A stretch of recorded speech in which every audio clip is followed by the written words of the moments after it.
Hello guys, I'm back. Sir Oak the Third has been collecting dust. It's been so long since I've last posted, but we're finally here. Today we're going to be looking at Kyle and his character development throughout the course of the show. Make sure to get some snacks, maybe a soda like me. Oh no. I'm sorry about that. I'm gonna drive everyone away. I've been working on this video so long, and I'm just gonna drive everyone away in the first 30 seconds. I need to just start this video. Kyle was shown at the first possible opportunity and has always been a part of the main boys since the inception of the show. Kyle's first episode is the pilot, and we naturally learn a lot about Kyle's character right off the gun. Kyle is instantly shown to have an adversarial relationship with Cartman, and this is something that doesn't change throughout the whole show.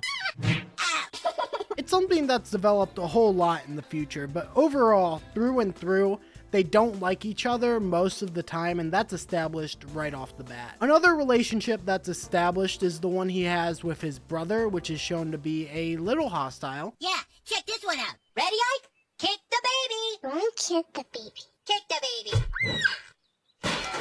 I will say he does feel bad when Ike's abducted by the aliens, but that's at first more out of fear of trouble rather than actual connection to his brother. Over the course of the episode though, he shows that he cares for his brother and even gives a speech to the aliens about how much he cares. Go on, Kyle. Ask him for your little brother back. Visitors, this morning you took my brother, Ike. He's the little freckled kid that looks like a football. At first, I was happy you took him away, but I've learned something today. That having a little brother is a pretty special thing. Yeah. Ah, heck, Mr. Visitors. I'm just a kid all alone in this crazy world, but if you could find it in your hearts or whatever you have to give my brother back to me, sure would make my life brighter again. That was beautiful, dude. Did it work? Nope, they're leaving. Hey, you scrawny ass shit! What the is wrong with you? You must be some kind of to be able to ignore a crying child! Whoa, dude! You know what you like? You like to Hey, Wendy, what's up? This is where I'll quickly mention that speeches are important to his personality as well, so hang on to that trait. But overall, Kyle's portrayed as very immature and very childish through this first episode and in general the first few seasons.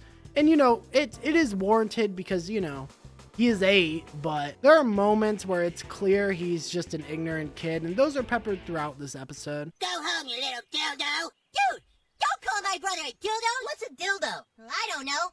And I'll bet Cartman doesn't know either! Another key relationship to gander at is the one he has with his best friend, Stan. Now, Kyle and Stan are very similar in the early periods of the show, almost indistinguishable in the early period of the show. Fun fact, this was such a problem for Matt and Trey that they were actually going to kill Kyle in season 5 instead of Kenny because he was too similar to Stan. That would make this video a lot easier to make, but you know, Kyle's like my third favorite character, so I guess I'll deal with the more research. But basically, Stan and Kyle are really close, and throughout all the relationships and friendships and dynamics between two people in the show, Stan and Kyle stay best friends through and through, though they do have hiccups in the future, and I will get to that when they come up. Since Kyle is a main character, the first season spends a lot of time developing who he is and the traits that he has. Stan and Kyle continue to be close, and whenever something bothers them, they tend to confide in each other. I know, Mr. Garrison said that homosexuals are evil, but Sparky doesn't seem evil. Well, maybe Mr. Garrison is wrong. You should ask somebody else. Well, Kyle is still very childish at points. When he talks to Stan, he seems to be a lot more genuine than he is with other people in the show. Despite his childishness, he's still shown to be intelligent, crafty, and witty, even through the first season. It's mentioned he's a straight A+ student and an elephant makes love to a pig, and overall, when he's put in a situation where he needs to come up with things on the spot, he seems to be the person who always has a response. It's also shown that Kyle is willing to give up his pride when he knows something just isn't worth it, and this is shown off in Mecha Streisand when he just lets Cartman have the thing that Cartman's fighting over. All right. If it means that much to you, take the stupid triangle. Huh? If it'll make you leave me alone, then just take the damn thing. Here! Another interesting part of his character is the dynamic he has with his family, in particular his mother. Calling Kyle's mom, Sheila Bravlowski, a helicopter parent would be a bit of an understatement. Her protective nature is shown a couple of times in this season. First in the episode Death, where she goes ballistic over Kyle and Ike watching the show Terrence and Phillip. It even eventually leads to mass suicide protests over the cancellation of the show, which are protests that she leads. Her irrational, overprotective nature causes many problems for Kyle, especially with the other boys. Now, Kyle does clearly show shame for his mother's freakouts, but it's still clear that Kyle loves his mom despite this. In the episode Mr. Hanky, the Christmas Poo, Kyle's mom keeps trying to take down the nativity scene due to excluding their Jewish heritage, and Cartman throughout the episode refers to Kyle's mom as a bitch. So does anybody know any non-Santa or non-Jesus Christmas songs? Yes, Eric? How about we sing, Kyle's mom is a stupid bitch in D minor. I told you not to call my mom a bitch, Cartman! Despite Kyle often disagreeing with his mother's perspective, he still defends her, which shows that he cares and loves her. While we're still on the topic of this episode, I might as well throw out a fact that I should have thrown out earlier, which is the fact that he's Jewish, which is important to his character. I mean, the religion that he believes in is something that comes up a lot, especially from people like Cartman, so I think I should mention it. Also with this episode, we have the first appearance of Kyle's Christmas buddy, Mr. Hanky. While it is true that eventually everyone sees Mr. Hanky at first is closely tied to Kyle within the constructs of his own mind. Eventually he's revealed to be true at the end of the episode to everybody, but Mr. Hanky is definitely most closely tied to Kyle, as he is his first believer. The last main thing I'll mention in this season is the most obvious thing, which is that Cartman and Kyle are huge enemies. I'm not going to cite any specifics with this because it basically happens every single time they are on screen together because they hate each other so much. Basically with this dynamic, I'm simply going to mention like a really absurd or cross the line things, not just Kyle calling him a fat ass and Cartman calling him a Jew. Granted, there are a few moments where Kyle lets his guard down and seems to show empathy for Cartman, like when they give Cartman their prize money for America's Funniest Video to help him find his dad. Then again, it was a video of him being a fool, but at least they gave him the money.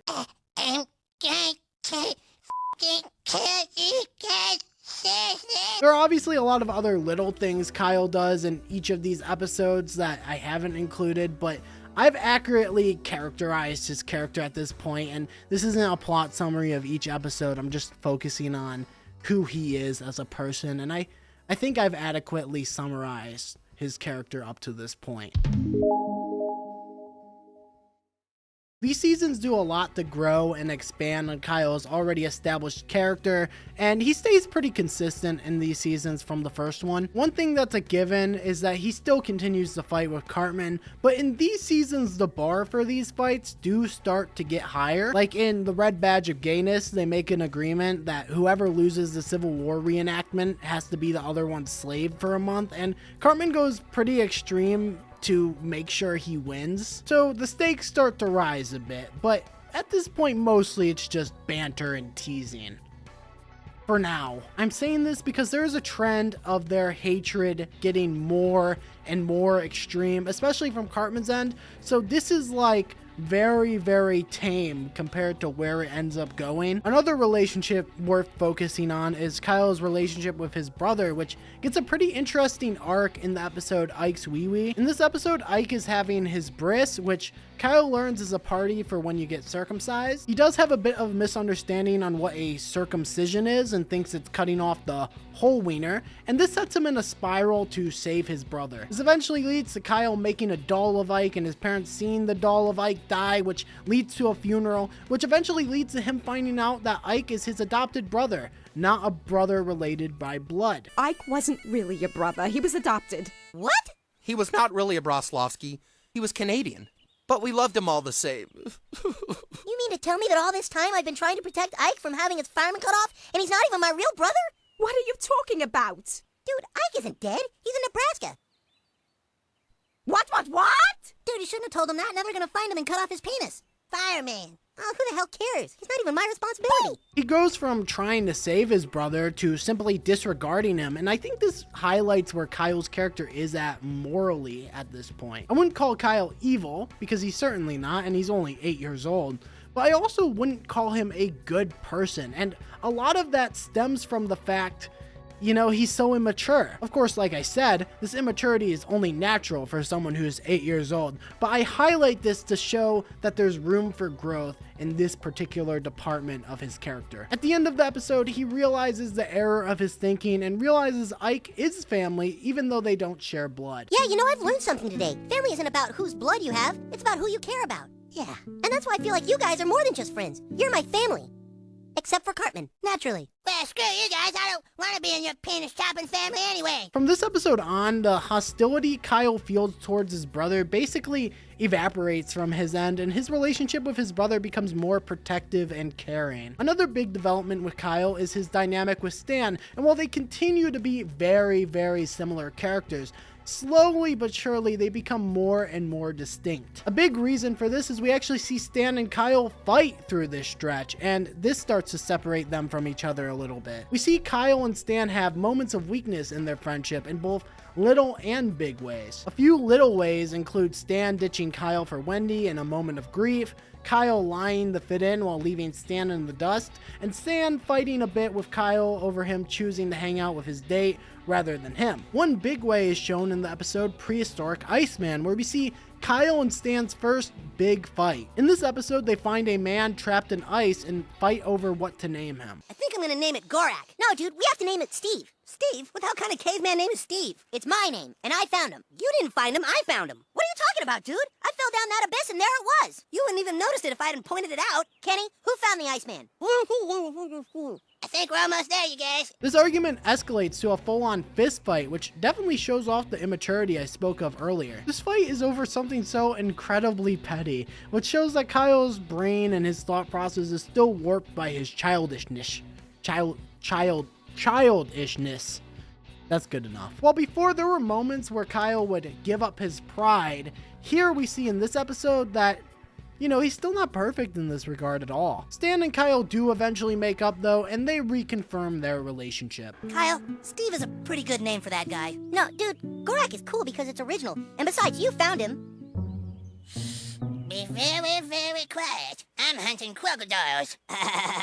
Can we be best friends again? I hate having Cartman as a best friend. Me too. He sucks. So it's clear that despite the fights, they're still as close as ever. Another thing I'll expand on is that I mentioned Kyle's morality a bit earlier and saying he's neither good or bad because it really depends in this stretch. Like, there are moments where Kyle is genuinely a good person, like when he tried to save Ike from before, him standing up to his dad for doing fraudulent lawsuits despite the fact that he benefits from it monetarily.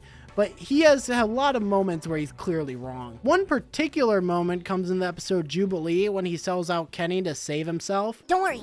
I know what to do. Scout Broflovsky, have you defiled Jew Scouts by bringing a non-Hebrew to Jubilee? Elder, it's not my fault. He told me he was Jewish. What? And obviously I already mentioned some of the other immoral things he's done during this stretch, so you can add those to my point here. He has moments of strength, but he falls short a lot of the time. And speaking on the matter, that's a relationship dynamic I haven't talked about at all, that being his relationship with Kenny, which isn't as prevalent as you would think during these first seasons. Hell, there's even a point where he says Kenny's not even his friend. Kenny's not really my friend, Ma. I don't give a rat's ass about him. Obviously, this isn't a consistent thing, and Kyle shows moments of caring for Kenny, but overall, their relationship dynamic is very, like, non-existent. And the only real main thing that happens through this stretch is the episode Jubilee, where Kenny saves Kyle, despite the fact that Kyle sold him out. The last relationship dynamic I'm going to talk about is actually a newly developed one in these seasons, that being the one with him and his dad, Gerald. In the episode Chickenpox is when we first learned Kyle's dad is a lawyer, which probably tells us Kyle is both financially comfortable and comes from an educated family. In the same episode, we also see Gerald is an elitist due to his position in life, and he's also shown to be pretty scummy overall. Kyle coming from an educated family makes sense though, since he's pretty smart, and it reinforces that part of his character from the first season. One specific thing that comes from his intelligence as a major part of his character is his skepticism, which he has a lot of. Whenever he hears something ridiculous, he's always the first one to question and doubt it. His skepticism develops and becomes more rigorous as time goes on. Overall, many of Kyle's relationships start to develop during this stretch, and his character traits are added on to, and they're applied to different situations.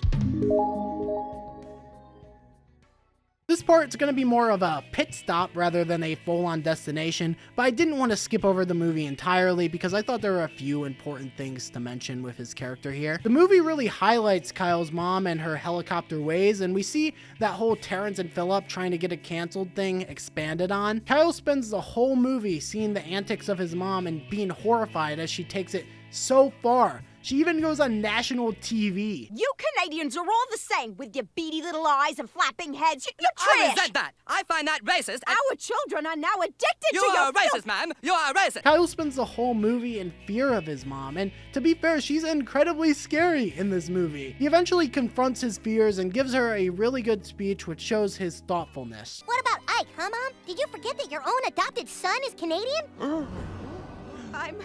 I'm doing very important things. But, Mom, you never took the time to talk to me. Whenever I get in trouble, you go off and blame everybody else. But I'm the one to blame. Deal with me. You keep going off and fighting all these causes, but I don't want to fight her. I want my mom. Oh, the poor little fella. No! The movie does develop Kyle's mom a whole lot, and since Kyle is, related to his mom, he is her son, I did feel like mentioning it, but Kyle doesn't get a ton of development himself. We do see a little thing when Kyle sets up the resistance on his computer, which is very little at this point, but it's something to mention because his tech savviness does become important. Overall, not a ton for him. A lot of the main things associated with Kyle and his character have already been established at this point, but we see him grow pretty steadily into the character he ends up becoming. Kyle's intelligence and all the things associated with it come back into play in these seasons, but it's clear that he's getting more intelligent as time goes on. His wit is expanded on multiple times throughout this stretch, and his on-the-spot thinking gets him and his friends out of some jams. Boys, I'm sorry, but nothing's more important than Earth Day. But that's why we're going, huh? See, we're the official presidents of the Terrence and Phillip fan club, and we're going to see them tomorrow because we can get them to perform at the Earth Day Festival. You can get Terrence and Phillip to perform? That would be great. Terrence and Phillip would draw huge ratings from children all over the country. Very well, kids. We'll work on getting the event ready here, and you go get Terrence and Phillip. All right!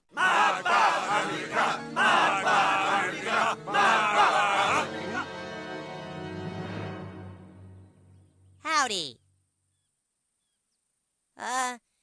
Greetings from Canada. Well, boys, it's about time we get back to our hoose in Canada, isn't it? Hey, what the hell are you talking about? I'm not a goddamn Canadian, and neither are you. Oh, Carmen, you stupid asshole. His ability to come up with plausible lies to diffuse sticky situations is very important because him and the boys get in a lot of sticky situations that need to be diffused. Another aspect of his intelligence that I mentioned before that gets built on during this stretch is his skepticism, which doesn't actually always go in his favor, but shows that he has some brains working up there. There are numerous examples of Kyle pushing back on bad ideas or being unable to accept irrationalities that make no sense. One interesting example of his skepticism going overboard is when he learns that the Tooth Fairy is fake and in turn begins to question his old reality. I am nothing and everything. Of course, there are many examples of the contrary and him being gullible, and it wouldn't be a complete character analysis if I didn't mention those times. One example is in the episode Super Best Friends, where Kyle is brainwashed into being a part of the Blaintologist cult, even after his friend Stan tells him to leave. We also see him get fear-mongered and do the handicap go to heaven into renouncing his faith as a Jewish person and accepting Jesus as his Lord and Savior. To be fair, being Jewish in a world where Jesus literally exists in your town is kind of crazy, but I digress. Speaking on the topic of faith, we do see him struggle with his Jewishness. That's not right. Jewishness. That's right? Jewishness? Is that correct? I don't know. You guys will correct me if I'm wrong. You always do. In Cartman Land especially, we see Kyle lose faith when Cartman starts to have good things happen to him. But this is resolved when Kyle sees Cartman lose it all. But yeah, Cartman and Kyle's hatred for each other really starts to ramp up in these seasons. And as Cartman becomes worse and worse, the situations become more and more extreme. Like Kyle literally almost dies because he needs a kidney, and Cartman has the opportunity to save him. And, well... Will you donate one of your kidneys to Kyle? You only need one, fat boy! Dude, one of your friends is going to die. Don't you see how serious this is? Well, perhaps I could see my way to giving up a kidney for a price. Oh my God! How much? I don't know. How much is your life worth to you, Kyle? Cartman, you are so going to hell when you die. Cartman starts to sell out Kyle more and more, even when Kyle tries to help him, like when Kyle tells Cartman about the planned mass suicide the Blaintologists are planning, and he just narcs on him. I told on you. I told on you. What have you done, Cartman? Cartman also says some interesting things, and I'll just put this here for foreshadowing. All right, Cartman, I'm gonna give you a jail time card. You lose a turn. Sweet. Oh yeah? Well, I'm gonna give you AIDS. What? Besides Cartman, though, Kyle's relationships with his other friends start to develop as well. He's still best friends with Stan, and there are moments where we see Stan actually try to help Kyle out in massive moments of need. When Kyle's dying because he's not getting proper medical treatment, Stan tries to get him off holistic medicine and really tries to get him medical treatment because everyone's swearing off it. Even has a scene where he cries to Kenny about Kyle dying. Stan also saves Kyle's life in Super Best Friends, which is a huge deal and definitely develops their dynamic. Thanks for saving me, Stan. You're my super best friend. You're my super best friend too, Kyle. Oh, that's so sweet, you guys. You want to go get a room so you can make out for a while? Ow! Oh, Jesus, what was that? Ow! Ow! Stop it! Another dynamic that gets developed at the end of season 5 is his dynamic with Kenny when Kenny dies, like for real. The truth is, and I touched on this before, at this point, Kyle has shown very little care and compassion for Kenny. We see Kyle exploit Kenny into eating gross things and doing gross things. Kyle simply not caring about Kenny dying and overall not being a great friend to Kenny. But this all changes when Kenny dies for real. We see Kyle show genuine care when he hears Kenny's dying in a way that we haven't seen him empathize with Kenny up to this point. He's the one who stays strong for Kenny, and he's there when Kenny dies. He even quashes his hatred with Cartman in a tender moment of care and hugs him when he sees him struggle over Kenny's pain and death. And then we see Cartman never really cared and was using Kenny's death for selfish purposes, which causes an explosion from Kyle. I actually hugged you. I held you in my arms and cried with you. I figure I only need 100 or so more aborted babies, and I can finish up the kitchen. This is very important to note because this doesn't only build on his empathy, this also builds on his basically non-existent up to this point relationship with Kenny, and it builds a deeper, stronger bond with him. A few minor notes before I send this off to the next part. We see Kyle's cousin Kyle introduced in this stretch, and all you really need to know about him is he's incredibly annoying, a walking Jewish stereotype, and Kyle, the real one, doesn't like him. Kyle also literally grows in this portion of the show, and it's both revealed that he's 8 in season 4 and then revealed that he's 9 in season 5. And he also graduates from 3rd grade to 4th along with all the other main boys. Obviously there's more I could say, but I think I wrapped up this part nicely. Season 6 has some new relationships developed with Kyle, and this actually shows a regression from where he was morally from the last seasons. The main reason I say that there's a regression is mostly because of the new relationship cultivated with Kyle this season, which is his relationship with Butters. After Kenny's death, the boys integrate Butters as the 4th friend into the main group, and truthfully, they all don't really treat him the greatest. Right off the bat, the boys use Butters for a promo stunt and forcibly perform liposuction on him, an idea that Kyle also agrees with. This shows a flagrant lack of care for Butters' health and safety, and while all the boys are in the wrong here, this certainly isn't a great look for Kyle. Kyle continuously lacks care and is outright mean to Butters over and over and over again throughout the first few episodes. Whether it's putting Butters in Kenny's old coat and making him act like he's Kenny, or manipulating him to go on national TV with balls on his chin, Kyle shows a lack of regard for his supposed new friend. This does eventually lead to them kicking Butters out of the group after a grand total of 6 episodes. Another moment of Kyle being immoral outside of his relationship with Butters is when he disregards the death of Kenny only until they need something from his corpse. We know he's dead. We mean, where is his body? His body? But why? Because he has the goddamn ticket for the... Look, we just really miss our friend, and we need to see his remains for closure. Yeah, closure. What the fuck is closure? Oh, all right, boys. Come on in. Also roping Tweek into a murder case even though Tweek didn't do anything. Oh, Jesus, that's it, man. I want nothing more to do with you guys. Tweet, where are you going? They're gonna find you out. And when they do, I don't want to be within 50 feet of you. You're gonna fry, man. Hey, Tweek, you're in this just as much as we are. What? I told you not to put the sea people in your coffee. I wasn't even there when you did it. Yeah, but you're our new friend, and that makes you capable. In fact, it makes you the most responsible. Tweak, you might have to take the fall on this one. Overall, a lot of bad looks for him in this season, along with all the other boys too. I will say Kyle isn't all terrible in this season from a moral perspective though. There are instances like him fighting for the rights of baby cows and him realizing the flaws in using Butter's story of weight loss for false hope. Yeah, but you know, I've learned something today. It would have been wrong for us to exploit Butter's weight loss, because then lots of fat people would have believed it, and then gone and eaten a ton of Chinese food instead of dieting properly. They'd still be fat, and we'd be responsible for their shattered dreams. Yeah, I don't like shattering fat people's dreams. But honestly, there aren't many good examples of him being a stand-up guy in this season, so he comes off as a bit devilish here. Another thing that's a little up and down in the season is his intelligence. He's still pretty smart, but he has a lot of moments of weakness in this season as well. He still has a quick wit, even in situations where it doesn't end up working out. Hey, whoa, you kids can't be in here. We're not kids. We're full-grown men with dwarfism. How dare you assume that all midgets are children? We demand an apology. You ain't midgets, your lips are too full. Now get out! He also still has his skepticism, like when Cartman talks about the price of sea people and when Cartman makes the claim that shoving food up your ass will make you poop out of your mouth, but of course, he ends up being wrong in this instance. While he has his moments of intelligence and he's still pretty smart, he actually has a couple of moments of weakness and being a little stupid and manipulatable. Like when the boys are building their ladder to heaven, Kyle truly believes people are supporting them because they want them to find their winning ticket and not because they missed their friend Kenny. Another moment that isn't necessarily stupid but more him being manipulatable is in a scene similar to Super Best Friends and the Blaintologist. We see Kyle fall hook, line, and sinker for a medium and fully believes his reading until Stan snaps him out of it. Of course, like I mentioned, this isn't inconsistent, and I don't necessarily think this makes him stupid. I mean, he's still smart, like I said, but it does show that he does sometimes make mistakes in who he trusts. There isn't much more to mention, but I'll brush through the last few things that I find semi-important. Kyle's relationship with Tweak is developed in this season, and while this isn't the first time the boys hung around Tweak, that happens in season 2 first,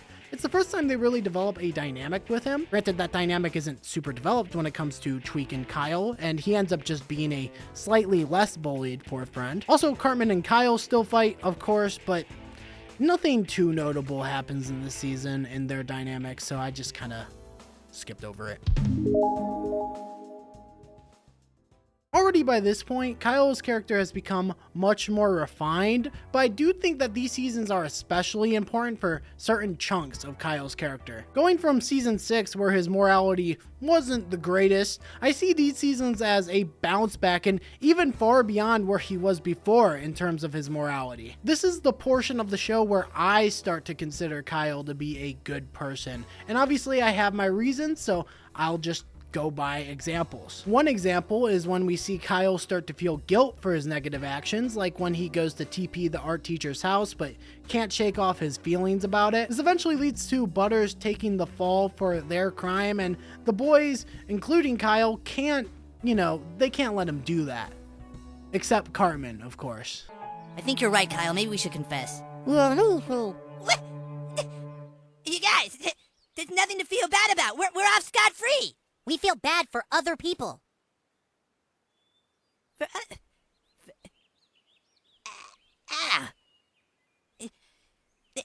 it that you think you might get in trouble later? Tomorrow in school, we'll all tell the art teacher it was us and let her decide what to do. And Cartman, if you have any threat of a conscience at all, you'll do the same. Freaking weirdos, man. You see, Cartman is a psychopath if you couldn't tell. We also see Kyle call off his birthday party to help find Butters when he goes missing, which shows a level of care that he didn't have before, especially for Butters, who he would ruthlessly bully. It's important to note here that he actually invited Butters to the party, which shows a lot of growth in that relationship from where it was before. Overall, a lot of his former relationships with people become more positive, and that's a common theme in these seasons. His relationship with his brother is expanded when he has to go and save him, and he even cries about how much he loves his little brother. I've traveled a long way to get here. He's the only person who can help me. The Prime Minister isn't here. He's in China on official business. So you might as well go home. Goodbye. Then that's it. I'm never going to get my brother back. I feel like comparing this scene to the pilot where he would just kick him without a second thought really shows a lot of growth. He even has quite a few moments where he's sympathetic towards Cartman of all people. Like when he initially doesn't invite Cartman to come to his birthday party, his goodwill is played on by Cartman and eventually he starts to truly empathize with him. Another moment which might seem hostile, but if you examine it is actually protective, is when Kyle tries to tell Cartman to not participate in the Special Olympics because he doesn't want to let him go to hell. Cartman, I really have a problem with what you're doing. I object to it morally, and I find it grossly offensive.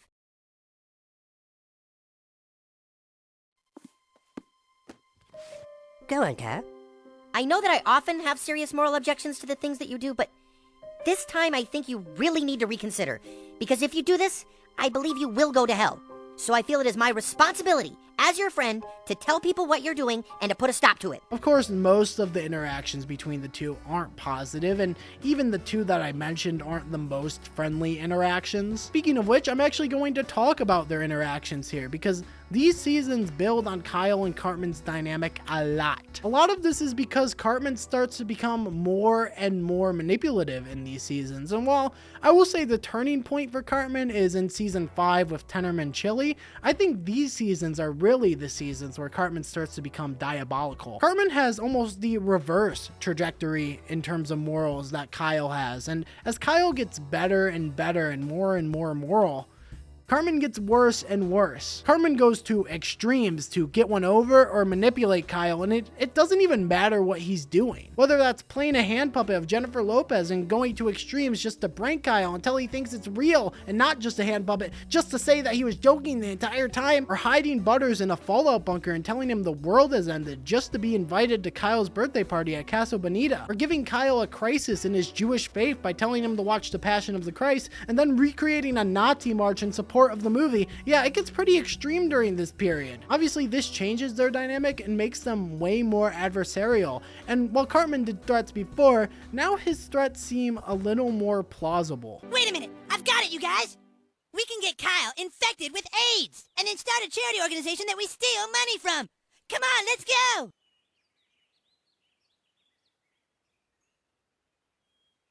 No, we can't give Kyle AIDS? Another thing that's refined in this season is Kyle's logic, which is something he leans on more and more. In Bud Out, we see Kyle straight up recognize where everything's heading before the episode ends, showing a great amount of awareness. You guys, I'm seriously getting pissed off now. Now come on, we're going to the tobacco company. Oh, all right. No! What we really should do is go to our parents right now and take responsibility for smoking ourselves, even if it means getting grounded. Why? Because if we go to the tobacco company, I know exactly what'll happen. They'll take us in, and then Rob Reiner will show up with all the townspeople holding torches or something, and there'll be a big showdown until we talk about what we learned and change everyone's minds. This is all following a formula. So it's either deal with all that, or be grounded for 3 weeks.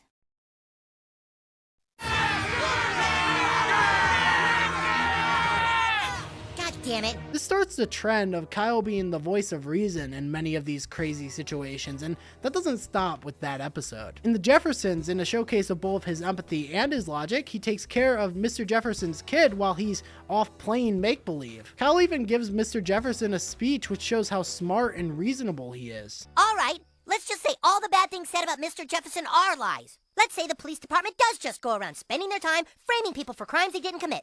Let's say it's all made up, and Mr. Jefferson is just a nice guy who's trying to be a child because he never got to have a childhood. Well, that's fine, except for that he has children now. And when people have children, they have to grow up. One thing that crops up with Kyle due to him being a voice of reason, though, is the fact that sometimes he doesn't fit in. When the boys follow the metrosexual fad, Kyle feels isolated and he doesn't want to follow the fad and even gets beat up for it. Kyle grows a lot during this stretch, and this stretch alone takes Kyle from being kind of morally ambiguous to being one of the best people in the shows, albeit far from perfect. This is the point where Kyle's character traits solidify a lot, and he doesn't really change as a person, but a lot of his relationship dynamics change in these seasons. One thing that develops is his relationship with Kenny, which actually seems like a friendship now and not just Kyle disregarding him. We see this especially in the episode Best Friends Forever, when Kyle fights to save Kenny from being pulled from life support. Cartman wants Kenny to die because Kenny put Cartman in his will, and Kyle spends the whole episode trying his best to fight with Cartman and make sure he he doesn't do it. It even ends up going on national news, but Kyle finds out Kenny didn't want to be made into a spectacle in his death, and Kyle gives a really great speech. Oh, jeez. Maybe we let this thing get out of hand. This issue is so complicated, but maybe we should just let Kenny go in peace. You mean Cartman's side is right? Cartman's side is right, for the wrong reasons. But we're wrong, for the right reasons. Yeah. Come on, everybody. I think Kenny wants to be left alone. With this, we finally go back to where he was at the end of season 5 and shows genuine care and compassion for Kenny that's here to stay. Speaking of friends, Stan is still Kyle's best friend, but there's a good amount of tension and fighting between them during this stretch. In 2 days before the day after tomorrow, mouthful, but I digress, we see Stan break a dam and Kyle urges him to be honest about it as the town goes into chaos. This causes a lot of conflict between them as Stan obviously doesn't want to get in trouble for his mistake, but the consequences of his mistake are just too big to ignore in this case. And follow that egg, we see Stan get insecure about Kyle being partnered with Wendy for a school project about parenting an egg, and Stan starts to be resentful. Oh, hey, dude. So, what are you and Wendy doing? Oh, we're just making a cradle out of an egg carton for our egg. We figured that way it'll be easier to keep safe so we can get an A. Uh-huh. I don't think it's going to be that hard to keep it from breaking. This whole assignment is stupid. Yeah, well, so is your hat. Kyle doesn't understand why Stan is upset because Stan never really tells him, but it causes a rift. This is settled when they're forced to be paired together because Mr. Garrison has this whole anti-gay plot going on. This video is not about him, so don't worry about it. But they eventually hash out Stan's insecurities and they make up. Stan, do you really think my hat is stupid? As a matter of fact, I think it is the nicest hat I've ever known. Another instance of them fighting is when Stan joins Scientology and Kyle tells him he's worried about him joining the cult, but then eventually Stan comes to the realization Scientology isn't what he thought it was. And lastly, we see Stan betray Kyle in Mystery of the Urinal Deuce because he didn't want to get in trouble for pooping in the urinal. You'll notice a common theme in these fights, which wasn't common before, which is the fact that Stan is actually in the wrong in all of these situations. Before Kyle developed into this more righteous individual, the fights were definitely more balanced, but I think a side effect of him being a more morally sound individual is that in these fights, Stan ends up being the one in the wrong instead of him. Stan has his own trajectory, and while Kyle gets more righteous over time, Stan becomes more morally ambiguous. This video is not about Stan, but not mentioning this would be a massive disservice since Stan is quite literally Kyle's best friend. We are past the point of them being very similar characters, and this is the point where they truly start to diverge and become different. Moving off of his relationship dynamics, I'm going to start talking again about his traits, which, like I said, don't really change, but there are new examples of them being built on throughout this stretch. His intelligence? Still there. We see many traits associated with it often. Going back to follow that egg, we see Kyle show some smarts when he switches out the egg when he hands it off to Stan after being told that he's an irresponsible egg parent. We still see him as the voice of reason in the Urinal Deuce where he keeps shutting down conspiracy theories about 9/11, and a mixture of his speech abilities and his persuasion abilities. In the Cartoon Wars, he first convinces Bart to let him out of his capture, and then he persuades the showrunner of Family Guy to air an episode despite Cartman pulling a gun on him and literally telling him not to, which takes a good amount of skill, I'd say. This episode is also the first one to acknowledge his speeches. How the hell did you get out? That kid and I had a long talk. I told him he was on a slippery slope to becoming a monster like you.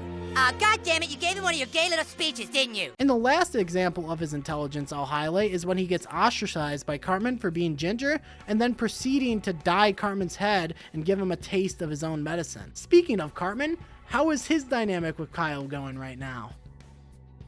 They don't like each other. Come on. I will say though, there are moments in these seasons that I find interesting personally in their dynamic because they actually show a level of care for each other. Even Cartman shows a level of care for Kyle in these seasons. In episode Smuggler, we actually see Cartman go out of his way to save Kyle from dying, which he certainly didn't do when Kyle needed a kidney in season 4. But this doesn't go one way, as Kyle also saves Cartman's life too. In Man Bear Pig, we see Kyle go out of his way to save Cartman from drowning at the risk of his own life. And Kyle says plain as day where he stands with Cartman in the episode Go God Go. I'll die waiting for the Wii to come out! Don't you see this is my only chance?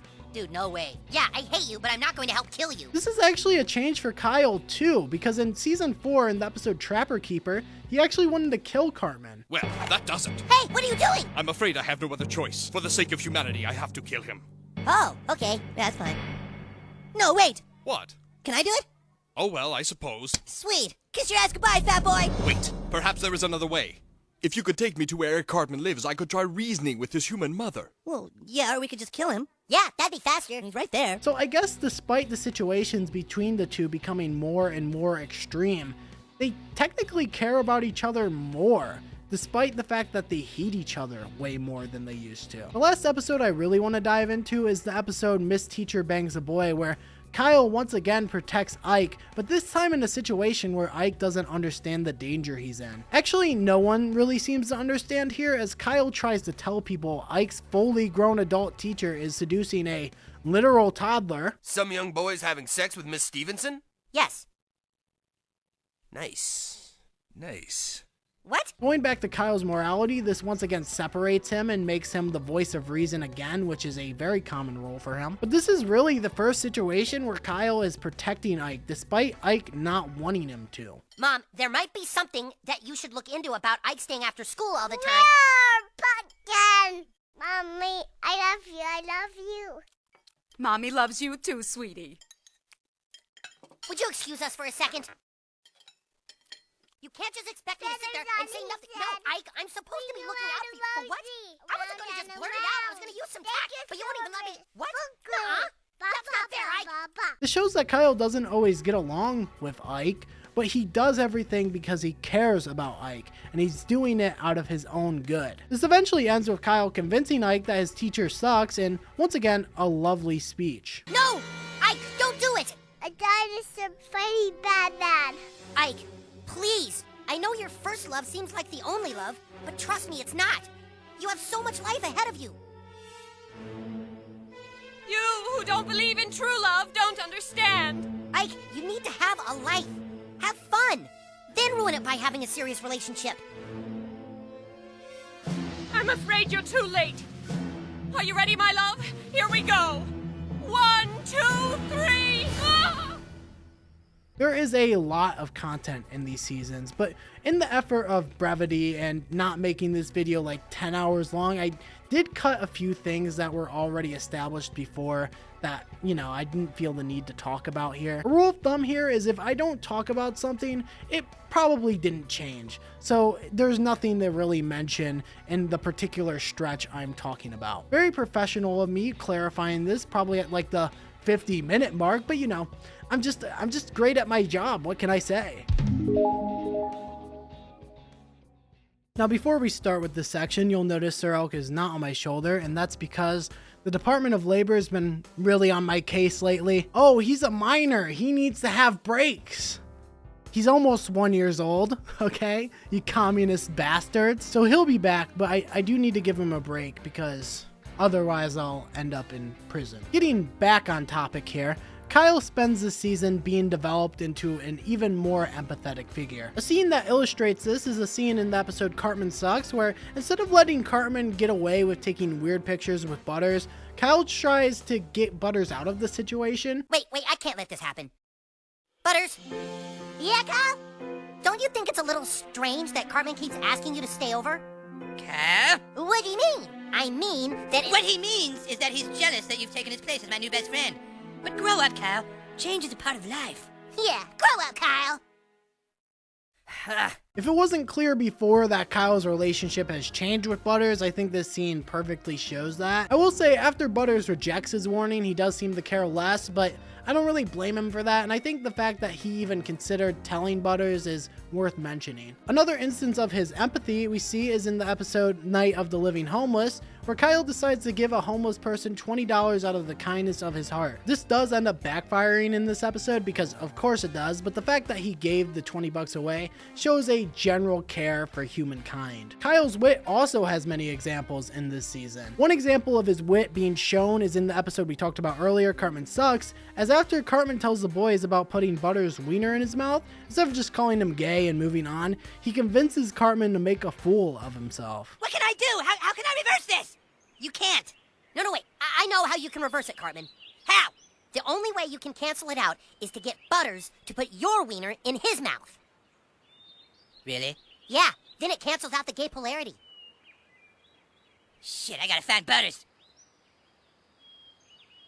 Idiot. We also see his techie side really expanded on in the episode The Snook, as Kyle researches on his computer to stop a terrorist attack, which certainly shows some competence. We also see in La Petite Tourette where Kyle sets up a mass suicide by inviting a bunch of pedos to the Chris Hansen show in order to stop Cartman from acting like he has Tourette's on national TV, which is pretty witty. Speaking about Cartman, I'd be remiss to not talk about one of my favorite Kyle and Cartman plotlines throughout the whole series, that being the plotline in Imagination Land. Their dynamic is defined by ridiculous and extreme scenarios between the two, and this one might be one of the most ridiculous and extreme scenarios of them all. We start off with a bet, that bet being whether or not leprechauns are real. Due to Kyle's natural skepticism I talked about prior, he obviously doesn't believe they exist, and if he's right, Cartman owes him $10.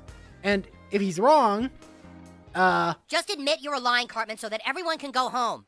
Oh no, we have a deal, Kyle. If I can prove there's a leprechaun, you have to suck my balls, remember? well, he ends up being wrong. And throughout the whole 3-part series, we see Cartman jump through hoop after hoop after hoop to see this bet go through. Now, the main plotline in these episodes is that these evil creatures in Imagination Land broke free and they have to stop them, but that's an afterthought for Cartman. It even gets to the point where Kyle is forced by court order to suck Cartman's balls. And he's actually going to do it at first to get it over with, well, because his friend and the whole world is in danger. This is until Cartman's schadenfreude for Kyle's suffering ends up being his own undoing, as he needs to drag out Kyle's pain as long as possible, which actually leads to Kyle getting out of the situation time and time again until he ultimately refuses his request completely. Another thing I should mention is that the court order hinges on the fact that the leprechaun is real, and throughout this there's a whole debate on whether or not the government can nuke Imagination Land, and that also hinges on whether or not it's real because that's where the leprechaun came from. So if it's not real, they can nuke it, and the court order is void, and Kyle doesn't have to suck Cartman's balls. Kyle doesn't want them to nuke Imagination Land because there are good people in Imagination Land, and despite the stakes, he gives a speech to stop the nuking. You have to stop! If I'm not mistaken, you're the one who bet that leprechauns weren't real. So why do you care what happens? Because because I think they are real. It's all real. Think about it. Haven't Luke Skywalker and Santa Claus affected your lives more than most real people in this room? I mean, whether Jesus is real or not, he's had a bigger impact on the world than any of us have. And the same can be said for Bugs Bunny and Superman and Harry Potter. They've changed my life. Changed the way I act on the earth. Doesn't that make them kind of real? They might be imaginary, but they're more important than most of us here. And they're all gonna be around long after we're dead. So in a way, those things are more realer than any of us. So, Kyle, imaginary things are real, huh? Guess that means I did win the bet after all. And you know what that means, Gab. Just let it go with your fucking balls already, you fucking asshole! Your friends have been in danger and all you care about is this stupid bet. Well, I've decided, Cartman, even if we had a bet, that I am never sucking your balls. You got that?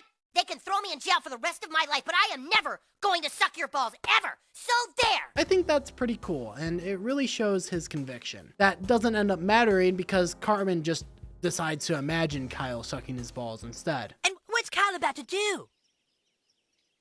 Cartman, don't.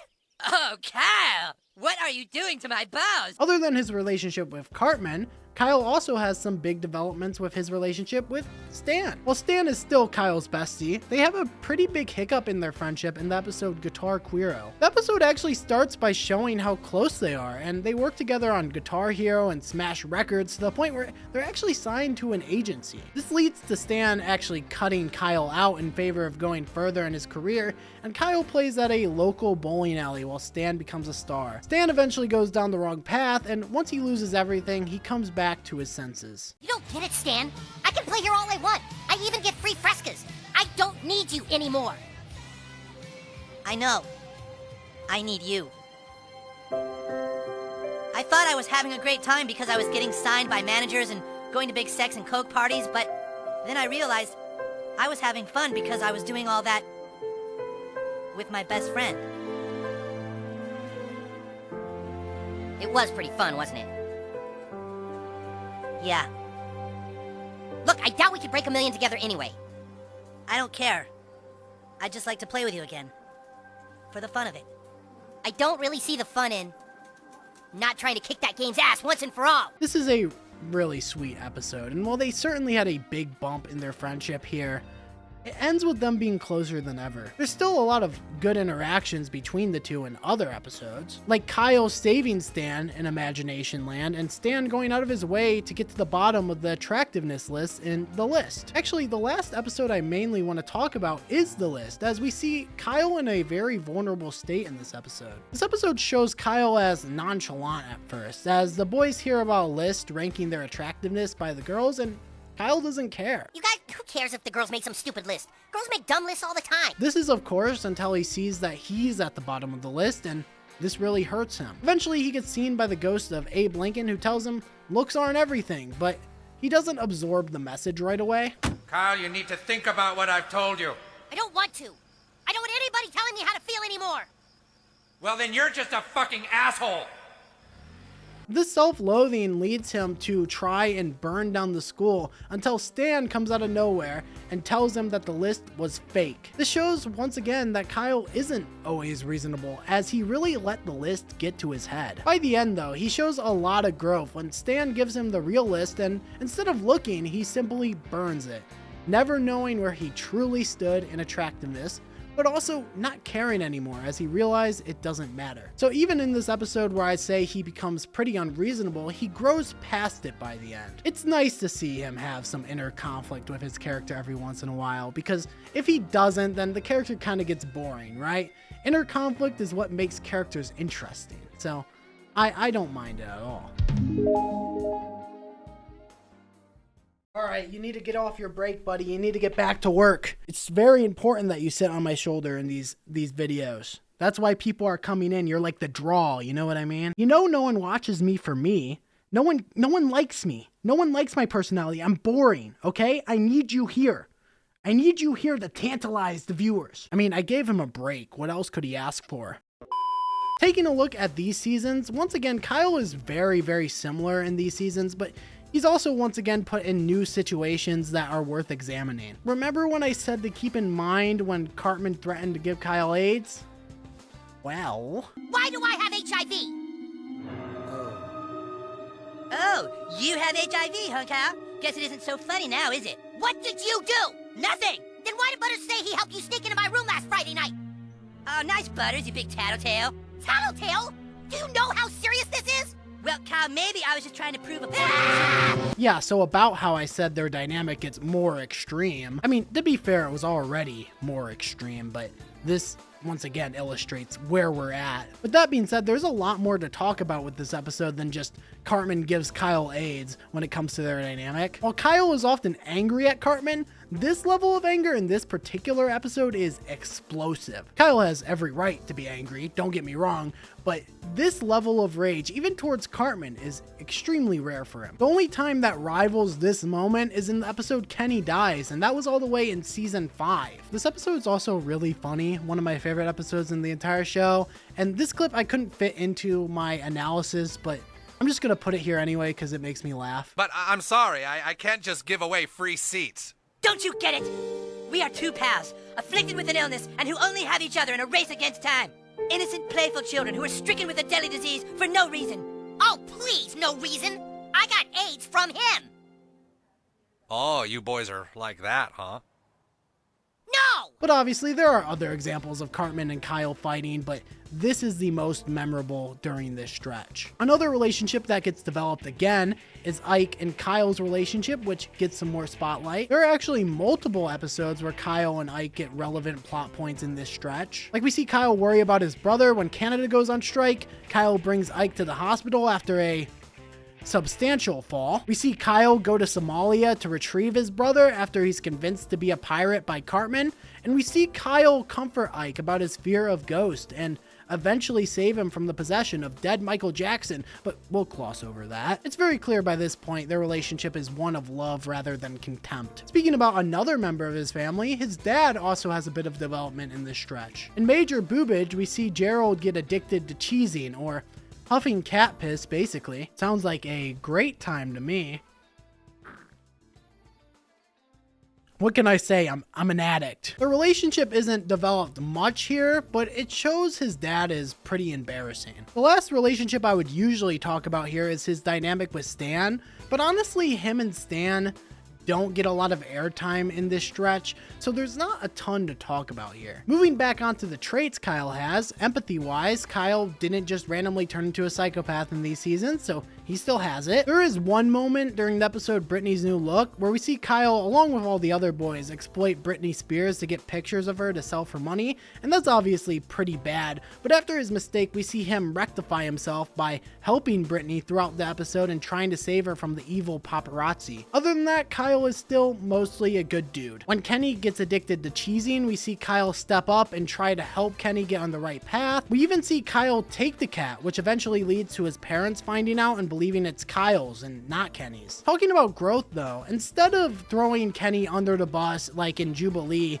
and saying, oh, that's Kenny's cat, not mine, he just doesn't tell his parents whose cat it really is, which not only shows his growth and development with Kenny, it also shows his growth as a human being as well. We also see Kyle become Debt Jesus, dying for your debt in Margaritaville. He single-handedly takes on all of America's debt, settling it on his back for the rest of his life, which shows a ton of selflessness and compassion. Another common Kyle trait shown in this episode is his intelligence, which can be gathered by his ability to understand the economy. Now look! The reason we're in this situation is because people are being stupid. The economy isn't some vengeful being that takes things away from us. The economy is just made up of people, and people have just lost their faith in it.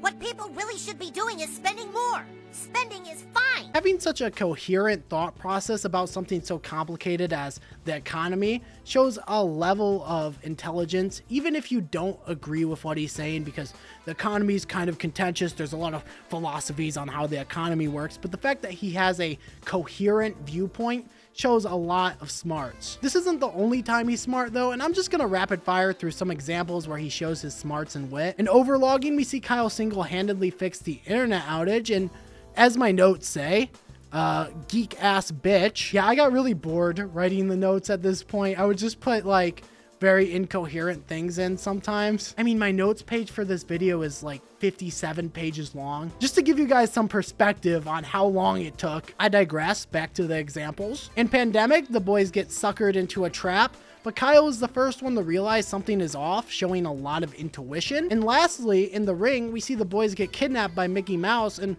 while on the stage behind the curtains, Kyle turns on the microphone so the audience can hear Mickey's villain speech, which is really quick thinking. Moving on from that, there's also a minor trait that is actually new that comes up at the end of season 13, which is that Kyle is kind of a germaphobe.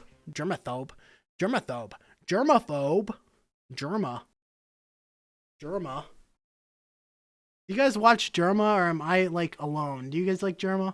Comment if you like Germa. If you don't even know who he is, then I'm gonna look like a real idiot. But to be honest, this new trait is kind of out of left field for Kyle, and it doesn't really make sense. We see Kyle do gross things a lot before this point, whether that's eating weird, gross alien food in season 7 or literally handling Mr. Hanky, a literal piece of shit. But in this episode, he can't handle the fact that other people pee in the pool, and that causes him to sit out, and he's constantly grossed out by his friends. Kyle, it's just pee. It's not that big a deal. Yes, it is a big deal. Why do you think everyone washes their hands after they go to the bathroom?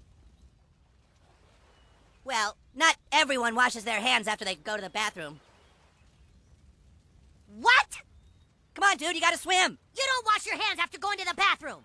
Not all the time.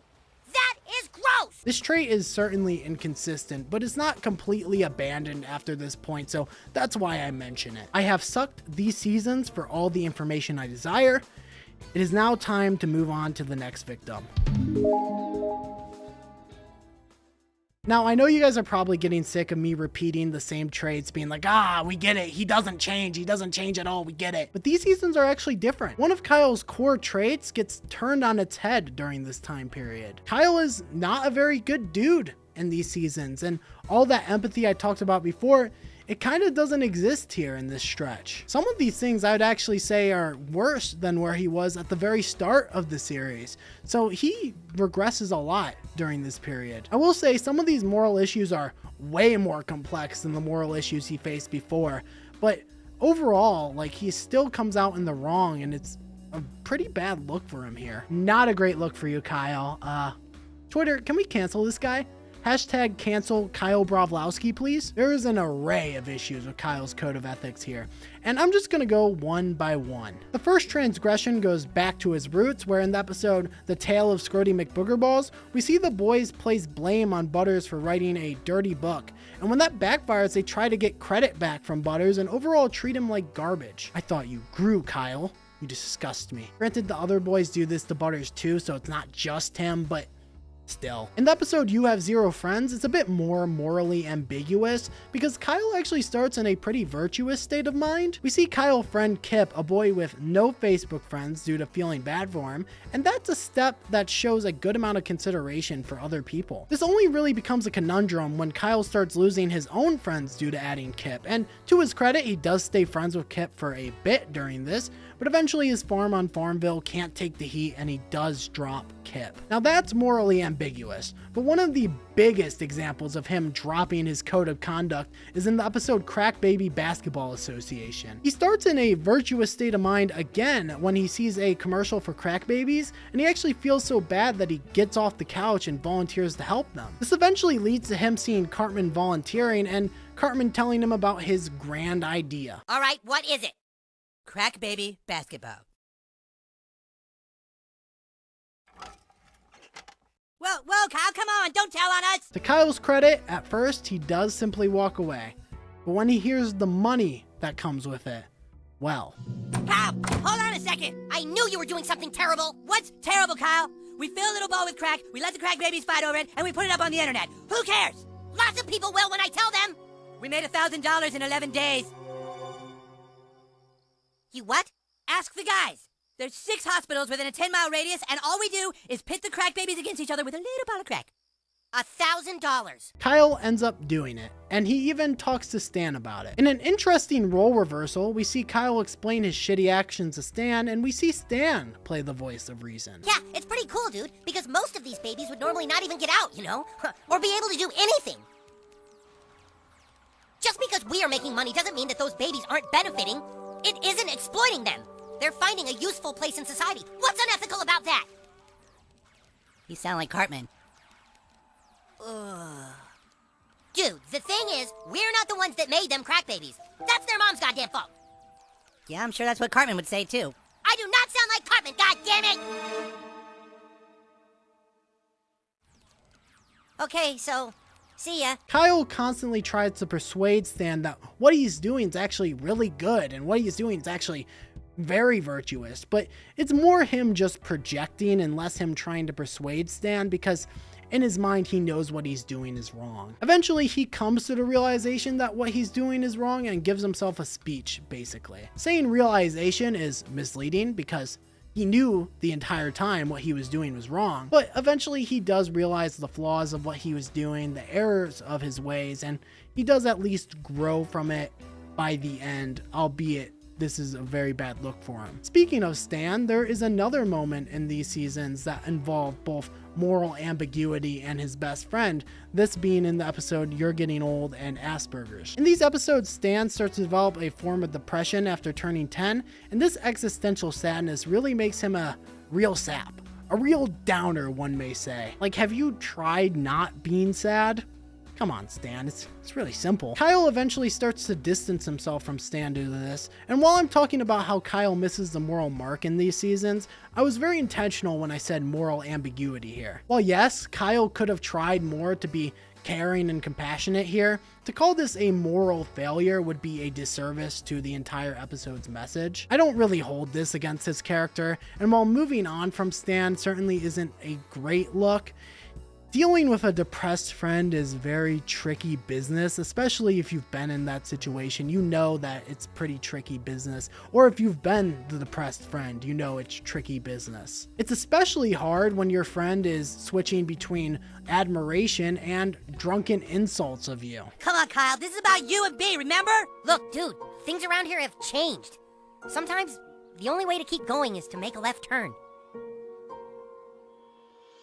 Fuck you, Kyle, you're a piece of shit.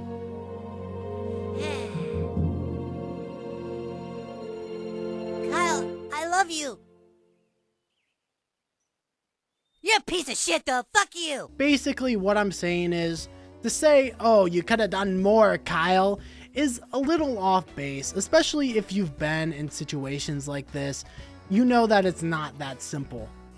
Granted, I do think he could have done more in this particular situation, but I'm not going to hold it too much against him. Their friendship does get resolved, but the plotline of Stan being depressed and eventually leaning on alcohol to feel happy isn't. But this isn't a video about Stan, this is from Kyle's view, and from Kyle's view, it's a-okay. There's a few other minor things that happen in these seasons. Like, one thing we get is a bit more backstory on Kyle's heritage. Kyle is not just a Jew.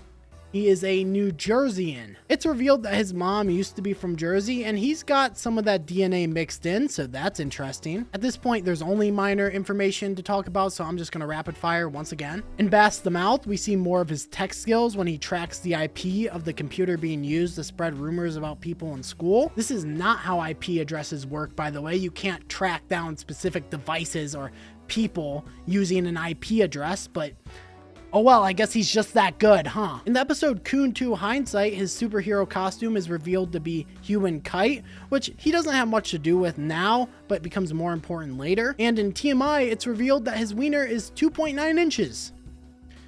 Which makes me feel strange saying, but it is canon, so I owe it to the people. The things I do for you guys, huh?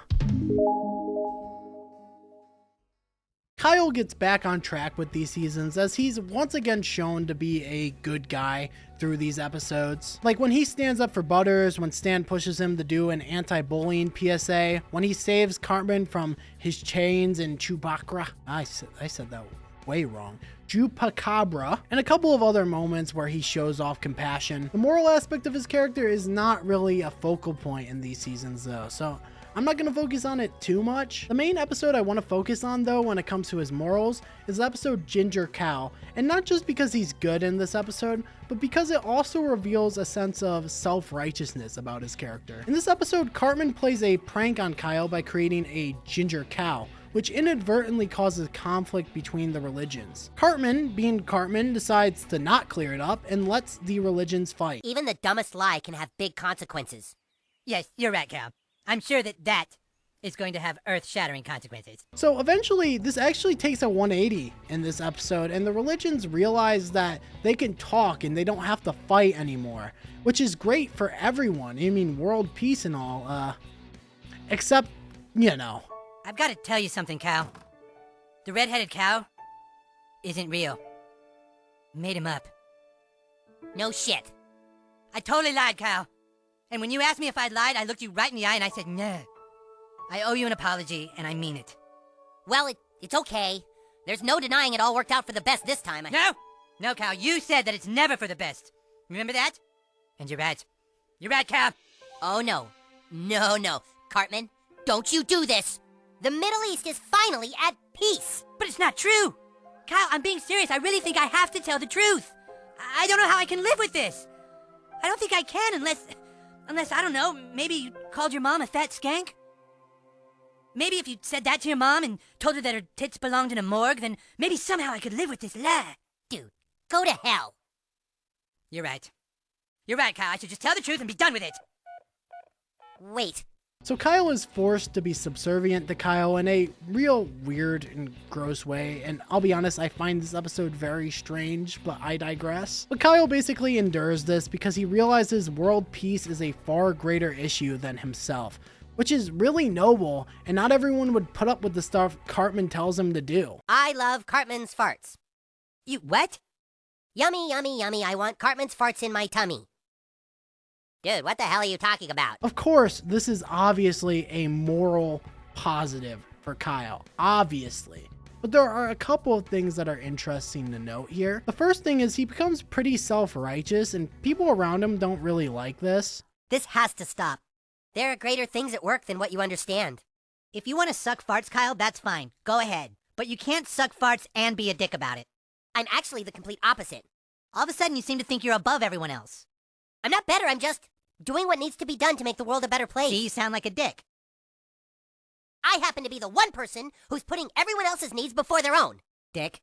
That's a dick talking. You've had too much of Cartman's farts. You got sulfur poisoning, and now you're a dick. All you need to know is I'm way awesomer than you think, okay? Honestly, he has every right to be self-righteous in this situation, but he does put himself on a moral pedestal here, and he does do this in the future as well. Speaking of Cartman, there are some interesting plot lines between Cartman and Kyle during this stretch that I would like to mention. As I mentioned before, Kyle does unchain Cartman and Chupacabra, which once again shows a level of care even for his worst enemies. But my favorite Cartman and Kyle plot here is in the episode Cartman Finds Love. So in this episode, we actually see the development of Kyle's romantic interests evolve, as he starts to get a crush on the new girl, Nicole. To be fair, this isn't the first crush he's had. He has a crush on Miss Ellen in season 1 and Rebecca in season 3, both non-recurring characters, but it doesn't get touched on past that point, and he loses interest very quickly, versus in this situation where he doesn't naturally lose interest. Cartman spices it up and makes it so it can't happen. So Cartman doesn't want Kyle with Nicole because he wants Tolkien with Nicole because they're both black and he's racist. So Cartman goes to pretty extreme lengths to stop Kyle from being with Nicole. Listen, I heard through the grapevine that you've got a thing for Cal. Oh no, who told you that? Just the grapevine. There's something you should probably know. Oh man, this is hard. The thing is, me and Kyle are kind of, together. Oh. Yeah, he's my man. I'm more out than Kyle is, but it sucks because he acts like we're not a couple at school because he's embarrassed, but we get home and he's the best boyfriend I've ever had. Wow, I'm sorry. I totally respect that. Hey, thanks a lot for telling me. Cool. Just, don't touch me because I'm not into girls, so it kind of grosses me out. Oh, I'm sorry. Yeah, cool. Anyway, thanks a lot, and just, stay away from my man, bitch.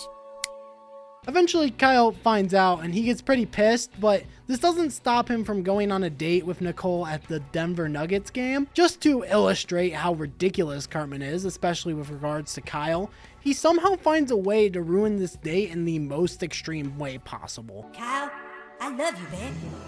You can run all you want. Try to pretend you like girls, but damn it, when we kiss, there's magic. But yeah, I just wanted to highlight this episode because there's some interesting developments that happen, plus I find it really funny. Another specific episode I want to highlight because of the dynamic is the episode Taming Strange, where Kyle and Ike's relationship gets developed more. This is another episode where Kyle tries to protect Ike despite Ike not really wanting the protection, and it shows Kyle get pretty upset as he feels like he's drifting away from his brother due to puberty. When he sees Ike lashing out against him, Kyle tries to show how much he cares by spending time with him and watching Yo Gabba Gabba with him. But that goes poorly. Who would you rather fuck? Fufa or Tootie? What? Throughout the episode, Kyle shows how much he cares about Ike and how far they've come, and one scene I really like shows this growth a lot. You don't give a shit about how I feel! Ike, I do, You just love pushing me around. Is that what you want to do, Kyle? Kick the baby? I'm ready, bro. Come on, Kyle. Kick the baby. Come on, bro. Kick the fucking baby. Let's see you try it, wuss. Like I said before, Kyle is far past this point with Ike. He's nothing like he was in the first season, but it's really interesting seeing the show bring a light back to it. I really think this highlights how far they've come as brothers and how their relationship has changed. In the end, it's revealed that Ike wasn't going through puberty and he was actually receiving hormones that he wasn't supposed to get, and Kyle and Ike come together after Kyle gives him a really nice speech. There's one more thing I'd like to mention, and I mentioned this more as a segue into the next section of the video. At the end of season 17, there's a trilogy about the boys playing a Game of Thrones make-believe sort of game, and we see the boys fight over which console to use. There's a bit to talk about, like how Kyle and Stan fight and they pick different sides in the console war, and overall they're a bit dirty to each other, but at the end they eventually come back together, and it's revealed that there's a new South Park experience.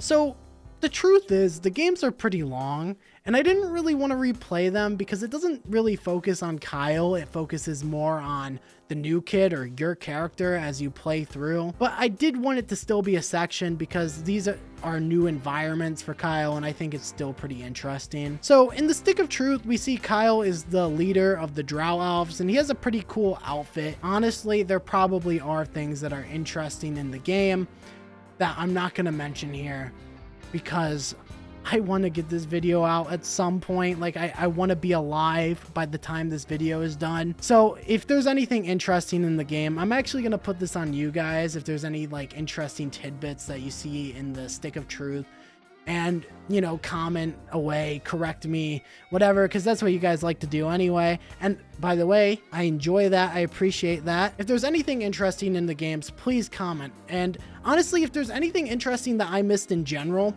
please comment. Guys, I actually really enjoy the discussion and the constructive criticism and, you know, all the differing opinions in my comment section. Like, this is one thing I actually really like. This isn't some circle jerk. If you have something to say, and as long as you're respectful, I'm actually going to enjoy it. Please comment. Never be afraid to disagree with me or have a differing opinion or interject some interesting facts that maybe I missed, guys. I really like that discussion. That's like my favorite part of media analysis. It's the fact that some people are going to have different interpretations, and that discourse is like actually one of my favorite things about being a YouTuber who has an audience, because I have people who will have differing views and I get some new insight based on these differing views. So never be afraid to comment a dissenting opinion or maybe interjecting new facts that I missed or anything. Really, I mean it. I really enjoy it. Now, to be honest, I wanted to separate these seasons because season 19 is serialized and a complete story and season 18 is not. But honestly, there's so little in season 18, I just bundled it in with season 19. So in season 18, Kyle doesn't have a ton to do, but we do see him show some moral values in the episode Go Fund Yourself when he doesn't want ISIS supporting their campaign. We also see his relationship with Ike develop even more when he has to cope with the fact that young people enjoy watching YouTube rather than playing video games. He gives a speech about how people are too invested in their phones and social media, which, to be honest with you, it just kind of sounds like one of those Facebook phone bad memes. Like, it's a fine speech, but as Butter says, What do you think? It's kind of gay. Nothing else of importance happens in season 18. So let's just move on to season 19. Season 19 also doesn't have a ton to mention, but there are a few things worth noting. In season 19, we see Kyle's speech-giving tactics brought to light again as he's forced to call Caitlyn Jenner a hero after being against her because of the new PC culture implemented in the school. His speech about her being a hero goes a bit overboard though, and everyone starts blaming his speeches for the problems that face South Park. You really think just my speech brought on a wave of illegal immigration? You did kind of go overboard, dude. What? It's just, I know you like giving speeches and stuff, but not everything is black and white. Yeah, I mean, it's fine you want to go preach about Caitlyn Jenner, but you can't just make blanket statements about letting anyone do whatever they want. I didn't even want to give that Yeah, this is interesting. Have you guys read Genesis 34? Uh-uh. Well, it's intriguing because in Genesis 34, the Jews actually did something similar to what Kyle's doing now. I'm not responsible for this. Illegal immigration has been happening forever. But it's happening a lot more now, after you decide to give a big speech about Caitlyn Jenner. Because you want to bring down the cultural fabric of America. Because you're a Jew. You guys, immigrants, either legal or illegal, are always going to find ways to cross into richer countries. Oh boy, if here they're we not go living- again. Yeah, I'm out. Yeah, sorry. I can't listen to another one either. That scene also shows his intelligence as he has a rational reason for why things are happening, but no one listens to him. We also see a moment of weakness though, as in the end of the season he gets manipulated by Leslie, the ad, into doing her bidding. Granted, it's not really his fault for falling for this, and I don't really blame him. Mostly nothing huge happens in either of these seasons, so let's move on. Despite my documented dislike of this season, there is a lot to note with this season when it comes to Kyle's character. Because the season is both serialized and it has a lot more than season 19 does when it comes to Kyle's character, I'm actually going to do something in this section I haven't been doing this entire time, which is going episode by episode, looking at Kyle's character throughout. So in the first episode of the season, Member Berries, we see Kyle show anger at the fact that there's a troll going around harassing the girls online. Kyle obviously assumes the troll is none other than Cartman, but we see that Cartman has changed. Girls rule, women are funny, get over it. Kyle, because of his history with Cartman, obviously doesn't believe him for a second, which is valid. But in this instance, he's not lying. Kind of. I mean, he's not lying about the fact that he's not the troll.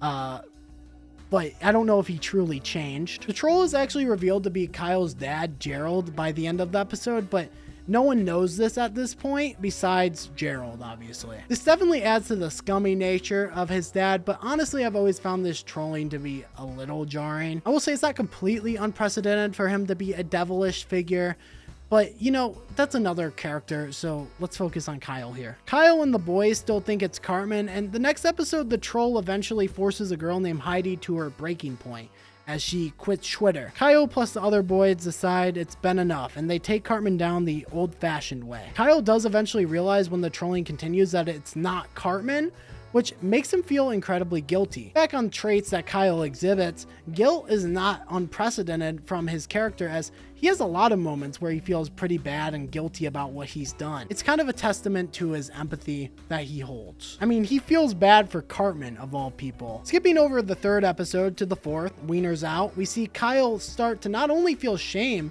for breaking Cartman's things, but also feel shame for the way his gender has victimized the girls. He even tries to talk to the boys to get them to show support to the girls during this, but Butters objects to this. Well, why don't you shut the fuck up, Kyle? All I've been hearing about the past few weeks is how this is our problem. How boys need to change. Well, I'm getting pretty sick of it. Everyone else seems to be able to be proud of who they are, but not us. And then we got Uncle Kyle here telling us the girls are right. Butters, this is a war on all of us. You want to listen to Uncle Kyle? Go ahead. Pretty soon they'll be locking us all up. The tide turns against Kyle, and the boys start protesting by pulling their wieners out. I would say that this moment highlights Kyle's empathy once again because, you know, he's standing up for the girls and he feels bad and he has shame and he feels guilty. You know, I would say that. I would. But by the end, he kind of throws that away. I thought a lot about this the past few days. I've seen a lot of things I never thought I would ever see. These are all complex issues we're having to face. And now I know that after you break it down, there's really only one answer. I will say there's a lot of groupthink here, and the boys shouldn't feel responsible for the action of one troll, and the girls shouldn't completely cut themselves off from the boys because one troll is being mean. This is one of the plot points I really dislike about this season because it's really stupid. You know, it's just dumb. But Kyle's original sentiment is still pretty sweet, though it is ruined by the end, so it doesn't really matter. Skipping over another episode to episode 6, Fort Collins, we see Cartman and Heidi and Kyle team up to find the real troll. They eventually show Kyle Heidi's research and emoji analysis on the troll, and they realize that it's not a student, it's a parent. This obviously becomes important for the reveal later. Skipping around a bit, eventually Kyle connects the dots that it's his dad behind the cyberbullying when his mother punishes Ike. You made people quit Twitter? You started a war between boys and girls? You? I call it emoji analysis. It isn't a student, it's an adult. This ugliness came from our family. I think it's one of the parents. You're supposed to just laugh and make fun of shit. Daddy called you a pussy. Oh my god. Oh my god. Come on. This shows a decent amount of intelligence because instead of just believing that it's Ike, he thinks back to the knowledge that he gained earlier. This is very observant, very intelligent, and once again another example of his smarts. However, in an example of not being smart, instead of telling his mom that, you know, his dad is the one responsible, he just decides to run out of the house with Ike instead of communicating with her. Like, she might not have believed him, but he should have at least told her, right? Like, he should have at least tried. So that's a bit of a knock on his intelligence. But granted, you know, I could give him the benefit of the doubt and say maybe he was trying to keep his parents together. Maybe he didn't want his dad to get in trouble. Maybe he wanted to cover for his dad, but his dad did not deserve to be covered for. Eventually, everything is solved through some lovely coordination. Troll Tracker is taken offline, and Kyle gives a lovely speech at the end of the season. So overall, he does do a lot in this season. While he's a bit morally inconsistent, he stays pretty sharp in this season, and he saves his family, so that's cool.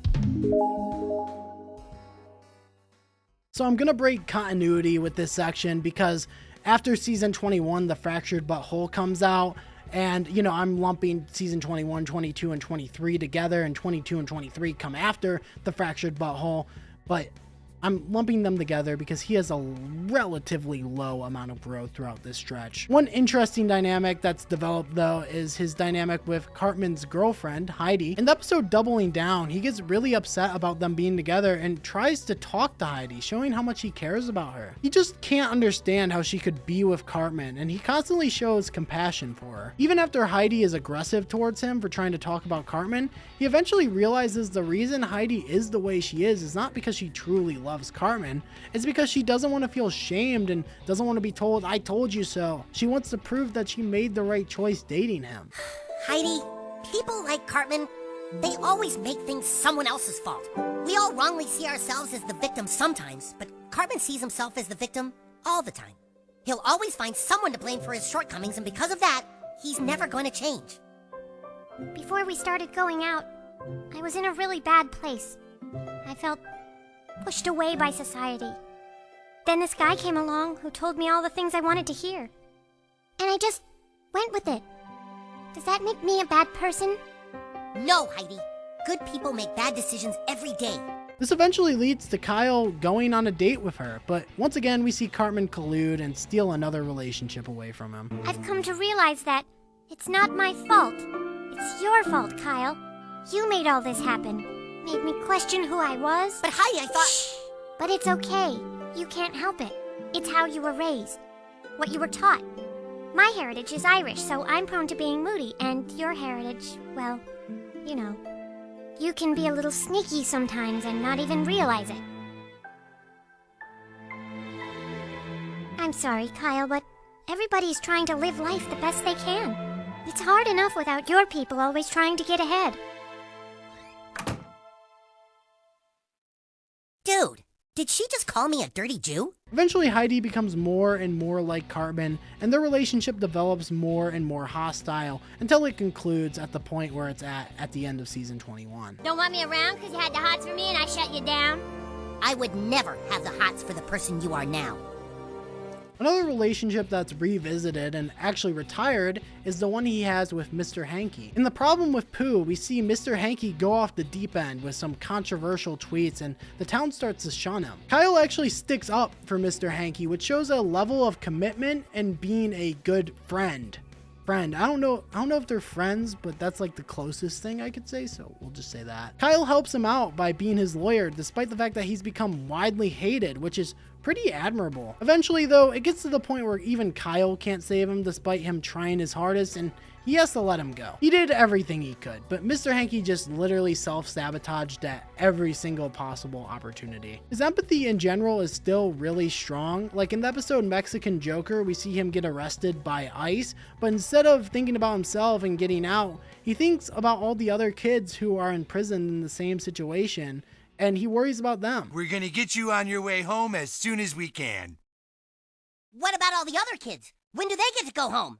Hey, when it's raining, you gotta roll up the windows. While his empathy is still a very strong part of who he is, one thing that gets touched on again is his righteousness, which comes back much stronger than it was before. In the episode Super Hard PC-ness, I just realized that episode's a pun. In the episode Super Hard PC-ness, he once again comes from a moral place. He sees the meanness within his school, and he can't help but hate it. This eventually leads to him watching Terrence and Phillip and starting to feel bad for the person that got farted on. I would actually say that this in a vacuum would be positive character growth, as he's becoming more mature and more empathetic, which is a positive trait. But, you know, unfortunately it doesn't just stop with not liking Terrence and Phillip. You see, this episode is a parody of the movie, which came out nearly 20 seasons ago, but instead of Kyle's mom being the bitch, Kyle is the bitch. That's what I'm talking about right there! That kind of mean, degrading Canadian trash! Now, I resent that. I find that racist. Canadians should care about the rest of the world. You are a racist, friend. You Canadians are all the same, with your beady little eyes and flapping heads. You're trash. I resent that. I find that racist. Our children are now addicted You to your are a racist, man. You are a racist. So Kyle starts acting like his mom and being overzealous to the point of irrationality. I want a world where you aren't ridiculed for trying to help. A world where a nice girl that I liked isn't turned into another Eric Cartman. These Canadians are in the way of that world, and everything they do and everything they have done needs to be erased from the earth. Kyle eventually calls for the nuking of Canada. This is probably the worst he's ever been, to be honest. Obviously, this pisses off Ike, and overall, this is a massive stain on Kyle's character from a moral perspective. Like, generally, he's a good dude at this point, but then he'll just do something like nuke Canada, and it throws it off a little bit. I can defend some of your bad moments, Kyle, but this one's a little hard to defend. A few minor things to mention before we run off into the next section. Kyle's germophobia, I mentioned earlier, comes back in the episode Turd Burglars, where he finds out about all the germs on his body, which freaks him out. Kyle's dynamic with Stan is not something I'd usually call minor, but during this stretch, their friendship becomes less and less important, and overall that reflects in the amount of time they get together. Stan moves to the weed farm, and overall, while they still are clearly friends, I will say they don't get as much dedicated content anymore. The last minor thing I'm going to mention before I get into the next part is that Kyle's superhero alter ego, the Human Kite, is shown off again in season 21, this time as a promotion to their new game. Once again, I didn't replay the games because it would take too long and I'm a bad YouTuber. Kyle is obviously the Human Kite in the game, and he has the ability to fly and stuff, you know. Pretty cool. Guys, this video took me so long to make. Please forgive my lack of due diligence here.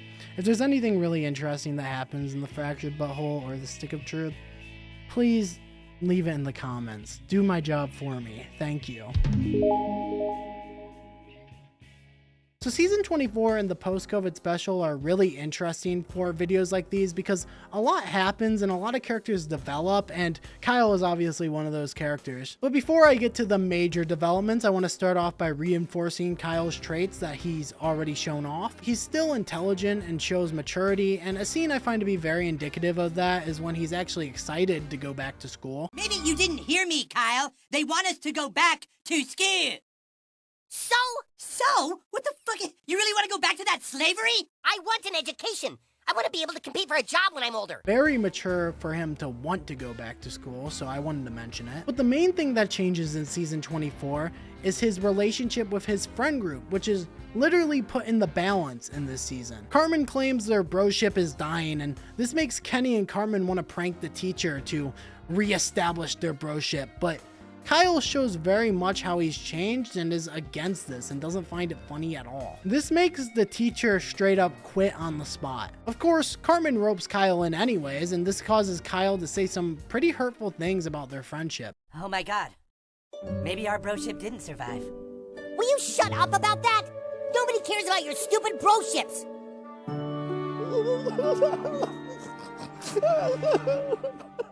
Over the course of the episode, their friendship becomes more and more strained, which is obviously a pretty big deal. During the episode, the boys need to work together to get the vaccines to their teachers so they can get their old teacher back that they just pranked because, well, their old teacher came back to work. So they get the vaccines, but once they get them, the boys fight even more, this time about what to do with the vaccines. Kyle actually sticks with what they're supposed to do and lambasts the other boys for being selfish with the vaccines and not wanting to give them to the teachers. At first, that's what he says.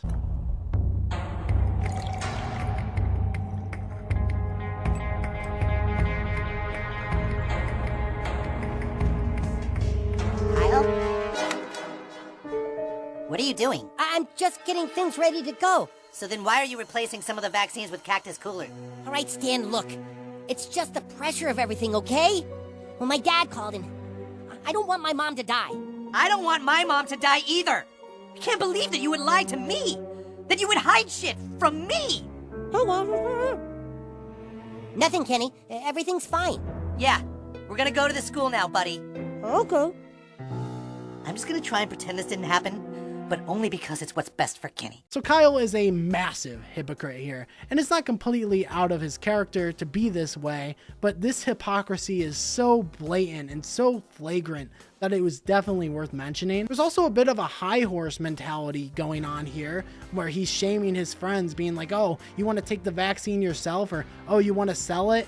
But then he does the same exact thing and being selfish, while also being on this pedestal. Stan initially lets it go, but it obviously bothers him, and when Kyle keeps trying to act holier than thou, Stan tells the boys the truth. You didn't even try! He didn't try because he wants to sell the vaccine for money! And what about you, Kyle? You were the one trying to take the vaccines for yourself this morning. He what?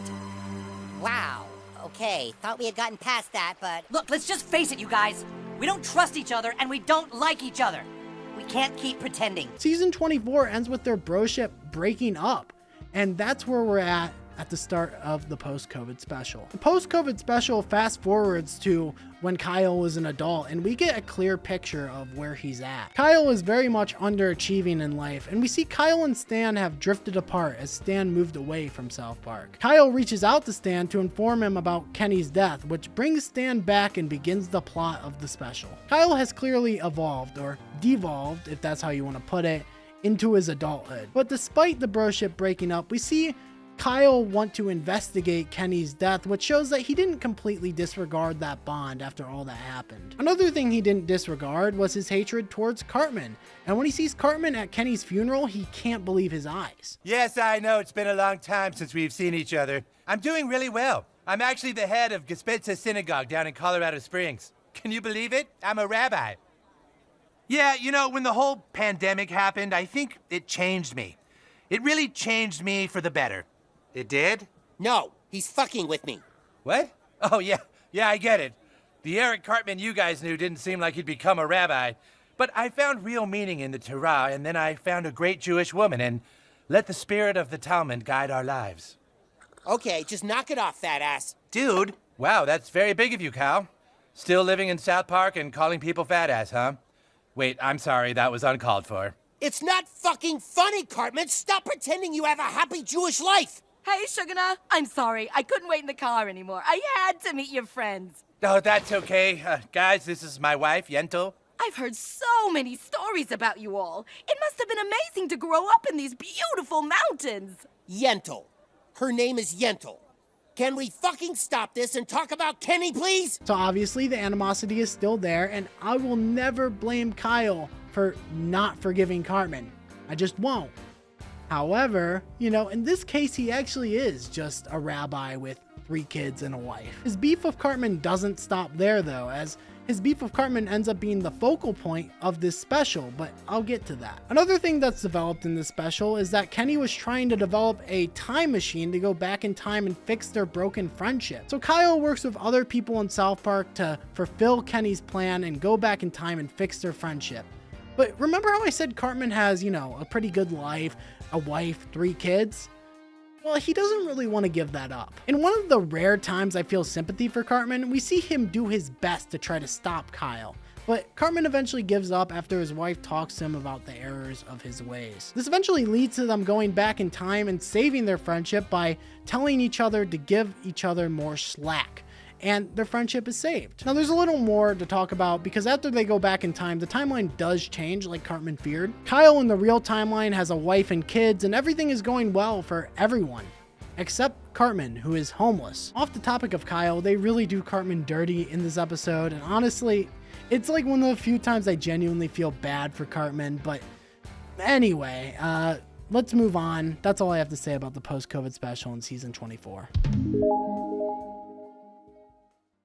So this is the last pit stop of the video. Thank you guys for being here. It means the world. I appreciate you guys sticking to the end, basically. Not a ton happens in this stretch, but I'll mention everything I can. So his relationship is developed with his dad and Help My Teenager Hates Me, but this time in a positive light. We see him and his dad go airsofting together after Kyle struggles to find a suitable partner with the teenagers, and it's a pretty sweet moment, and finally some positive content for Gerald. Cupid Yi in season 26 develops a few things for Kyle. We see him start to bond with Tolkien by making stupid TikToks, and this leaves Stan feeling a bit distant and sad from his best friend. Kyle kind of disregards Stan, and it's kind of sad seeing him just overlook his friend, and it definitely takes points away from the good friend department. Kyle and Tolkien are driven apart eventually by Cartman as he spews racist propaganda into Tolkien's ear, and we see this lead to a confrontation. What's that supposed to mean? Just means you're in charge. Oh, I'm in charge. Like I control things? Are you gonna start saying I run Hollywood now too? I didn't say you run Hollywood, and honestly, I'm getting kind of sick of hearing it. You're sick of hearing it! Yeah, I'm sick of hearing it. Oh my god, are you listening to yourself? You of all people should have some compassion. Oh really? Why me of all people, Kyle? You seriously don't know why. You know that Jews have stood alongside blacks since the civil rights movement began, right? What does that have to do with anything? I'm just saying I thought you'd be a better friend, because you're like... Because I'm like what? Black? Oh my god, this is so awesome. This eventually starts to be peddled across the entire school, and Stan and Tolkien come together to save Kyle from the brainwashed mob of students. It's a nice moment, and it ties back the friendship with not only Stan, but also with Tolkien. The last development we see with Kyle is the dynamic between him and his brother, Ike, where we once again see a little scuffle between them, and then Kyle accepting him. It's okay. Things get to you. It's who you are. Obviously, over time, Kyle's going to get more and more content, but this is where our journey ends for now.